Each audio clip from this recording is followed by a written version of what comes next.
Assalamualaikum warahmatullahi wabarakatuh. Shalom, Om Swastiastu, Namo Buddhaya, Salam Kebajikan for all of us.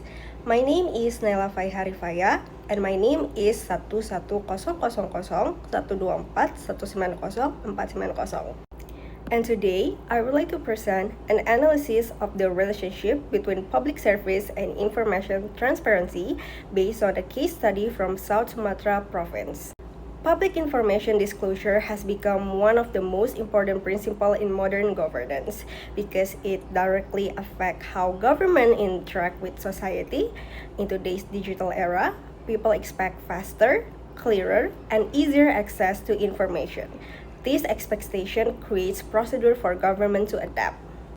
This is why the topic is important, because transparency is no longer optional, but a necessity for building trust and improving public service quality. On to the next slide, the importance of public information disclosure.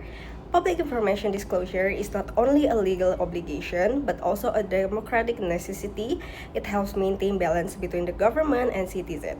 First, transparency empowers citizens by giving them access to accurate information. This allows them to understand government action better and participate actively in discussing or policy making. Second, transparency increases government accountability because citizens can monitor whether public officials are acting responsibly. Third, openness supports fair policy making. Policies made transparently are more likely to reflect the real needs of the community rather than the interests of a few groups. On to the next slide, case study of South Sumatra Province. In South Sumatra Province, there were 209 public information dispute cases recorded between 2018 and 2020. This number shows that there is a strong demand from society for access to information. This dispute happened because many citizens felt that public information was difficult to access or not provided transparently. To respond to this issue, the South Sumatra government established the Information Commission. This institution served as a bridge between public institution and citizen in resolving disputes. This step reflects adaptive governance, where government institutions adjust themselves according to public needs. On to the next slide, indicators of information openness. To evaluate whether information openness is effective, there are 6 important indicators. First is accuracy, meaning the information provided must be valid and accountable. Second is timeliness, meaning information should be delivered quickly so it remains relevant. Third is completeness, where information must provide a full picture instead of partial facts. Fourth is reliability, meaning the resource must be trustworthy. Fifth is ICT utilization, where technology should be used to expand access. And lastly, communication style. Information must be delivered in simple and inclusive language so everyone can understand it. On to the next slide, barriers in transparency. Despite its importance, transparency still faces many barriers. This barrier can be divided into internal and external factors. Internal barriers come from within the bureaucracy itself. For example, some information is restricted because of security or privacy reasons. While this is sometimes necessary, it can also be misused to hide important data. Another issue is non-integrated management, where information is scattered across different agencies. This makes access inefficient. There is also internal resistance, where officials are hesitant to share information due to fear of criticism.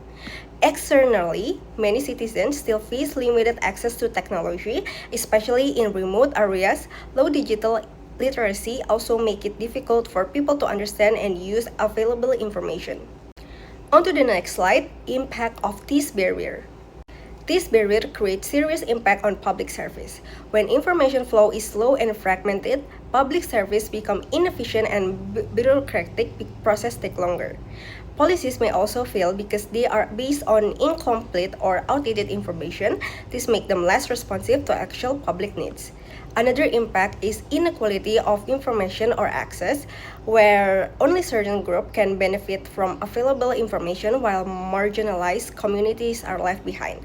As a result, public trust in the government decreases, which can weaken the relationship between citizen and the state. On to the next slide, adaptive governance as solution. To solve this challenge, adaptive governance can be applied as a strategic solution. The first principle is collaboration. Government, private sector, and civil society must work together to share knowledge and resources. The second principle is flexibility. Bureaucracies must adapt quickly to social changes and technological development. All strategies that are no longer effective should be replaced. The third principle is learning. Government should evaluate both success and failures from previous policies and use community feedback to improve future service. On to the next slide, strategic recommendation and conclusion. Based on this analysis, there are 5 important recommendations. First, information must be inclusive so all groups in society can access it equally. Second, the government needs an integrated data system to avoid fragmentation. Third, internal resistance within bureaucracy should be reduced through education and cultural change. Fourth, accessibility must be improved by strengthening technology infrastructure. And fifth, digital literacy programs should be expanded so citizens can understand and use information effectively. In conclusion, public information openness is the foundation of adaptive governance. Without transparency, public service cannot be responsive, fair, or trusted. By strengthening both government system and public capacity, better governance can be achieved. And that is all for the presentation. Thank you so much.